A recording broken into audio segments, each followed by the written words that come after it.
रखते हो घर में? अरे भाई, वस्तु मात्र जगत में जितनी वस्तुएं हैं, वस्तु वसति थी। वस्तु वस्तु का अर्थ क्या है? जो निवास करते हैं। भगवान के अलावा जगत का कोई अस्तित्व है ही नहीं। भगवान के यावत जो कुछ भी दिखाई दे रहा हो भगवानमय है, भगवान ही है, परंतु हमें क्यों नहीं दिखाई देते? बोले हमारे कुकर्मों का परिणाम है कि भरा पूरा भगवान भी हमें अनेक रूपों में दिखाई नहीं देता है। हम उसको नानात्व में देखते हैं। ये पेड़ है, ये पौधा है, और पेड़ और पौधे में जो शक्ति कार्य कर रही है कौन है? बोले वही परमात्मा उसमें कार्य कर रहा है। सब में वही भरा पूरा है, परंतु पाप है कि प्रत्यक्ष दिखाई देने वाले भगवान को भी अनेक रूपों में परिवर्तित करके उसका दर्शन नहीं होने देता है।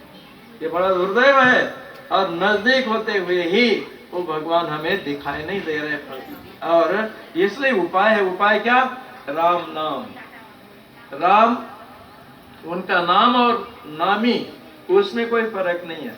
भगवान दिख नहीं रहे ना, राम राम रटो, अपने आप वो राम बन करके आपके सामने धनुषधारी बन करके आ जाएंगे। मीरा ने जो है एक सुंदर पद लिखा, क्या कहती है? आज मैं देखियो गिरधारी। बोले मैंने आज गिरधारी के दर्शन किया। भाई कैसा गिरधारी देखा आपने?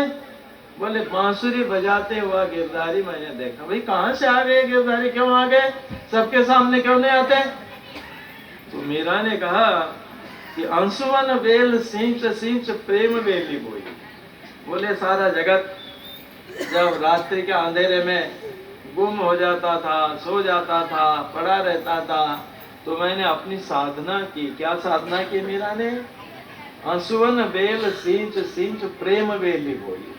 सारा जगत रात के अंधेरे में निद्रावस्था में होता था, तो मीरा साधना करती थी, कृष्ण के लिए आंसू बहाती थी, और प्रेम की वेल उसने लगाई। और उस प्रेम की वेली का सिंचन कैसे करती थी? अपने आंसू धाराओं से। आज प्रभु नहीं आए, शायद कल आएंगे, परसों आएंगे। उन आंसू धाराओं से प्रेम वेली का सिंचन किया, और कहते उसी प्रेम वेली का फल है कृष्ण के प्रत्यक्ष दर्शन में।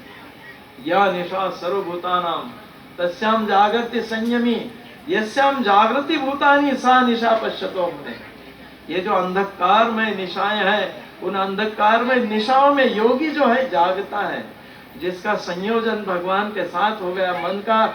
और उसी साधना का परिणाम होता है कि उसके जीवन में धनुषधारी भगवान राम का प्राकट्य हो जाता है, उसके जीवन में बांसुरी बजाने वाले श्याम का प्राकट्य हो जाता है, और उसके जीवन में शेर पर बैठी हुई जगन माता का प्राकट्य हो जाता है।